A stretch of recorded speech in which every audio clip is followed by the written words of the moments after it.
తిరుమల శ్రీవారిని ఏపీ సమాచార శాఖ మంత్రి పార్థసారథి దర్శించుకున్నారు. ఆ తర్వాత రాష్ట్రంలో ఇస్తున్న పింఛన్లపై మాట్లాడారు.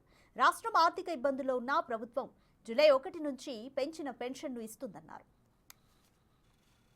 పెన్షన్ రేపు మీ అందరికీ తెలుసు, ఎన్నికల్లో హామీల భాగంగా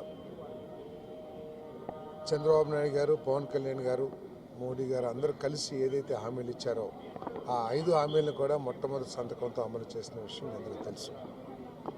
దాంట్లో మొట్టమొదటిగా పెన్షన్ 3,000 నుంచి 4,000, మరి అదేవిధంగా అంగవైకల్యులకి 5,000 నుంచి 15,000, మొత్తం 65 లక్షల మందికి 4,408 కోట్ల రూపాయలని మరి రేపు పెన్షన్గా ప్రజలందరికీ ఇంటి దగ్గరికి తీసుకువెళ్ళి వాళ్ళ సంతోషంగా వాళ్ళ చేతుల్లో పెట్టే కార్యక్రమం రేపు చేయబోతా ఉన్నాం.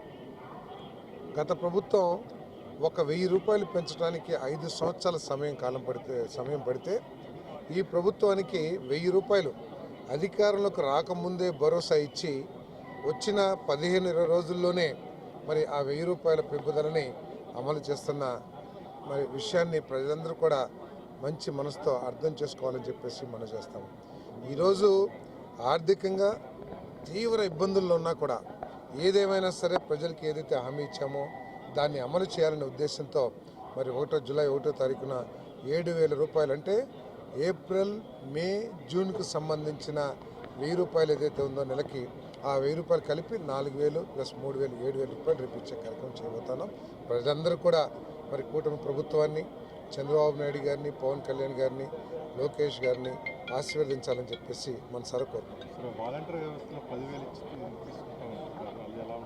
ఇప్పుడు చాలా హామీలు ఇచ్చాం.